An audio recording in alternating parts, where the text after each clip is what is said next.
Study abroad എന്നുള്ളൊരു first option വന്നപ്പം എൻ്റെ മനസ്സിലോട്ട് ആദ്യം വന്നത് ഒരു ഏഷ്യൻ കൺട്രീസ് പോകണമെന്നാണ്. അപ്പം അങ്ങനെയാണ് ജപ്പാൻ എന്നുള്ള ഒരു കൾച്ചർ കൊണ്ടും റിച്ചാണ്. അപ്പം അങ്ങനെ പല റീസൺസ് കൊണ്ടും ഞാൻ ജപ്പാൻ ചൂസ് ചെയ്തത്.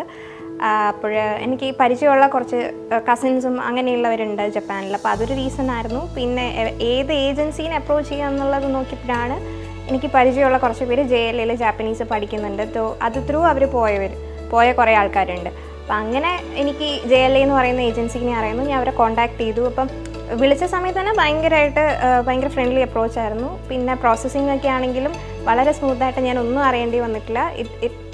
ഭയങ്കര ഈസി ഗോയിങ് ആയിരുന്നു അവരുടെ ഒരു പ്രോസസ്സിംഗ് ആണെങ്കിലും അപ്രോച്ച് ആണെങ്കിലും. ഏത് സമയം വിളിച്ചാലും നമുക്ക് ഫോൺ എടുക്കും. കോൺടാക്ട് ചെയ്യാൻ ഒരു ഹെസിറ്റേഷൻ ഇല്ലാണ്ട് എനിക്ക് കോൺടാക്ട് ചെയ്യാൻ പറ്റിയിട്ടുള്ള അങ്ങനെയുള്ള ആൾക്കാരായിരുന്നു JLAയിൽ ഉണ്ടായിരുന്നത്. സോ എന്തുകൊണ്ടും എനിക്ക് തോന്നുന്നു JLA was A best option.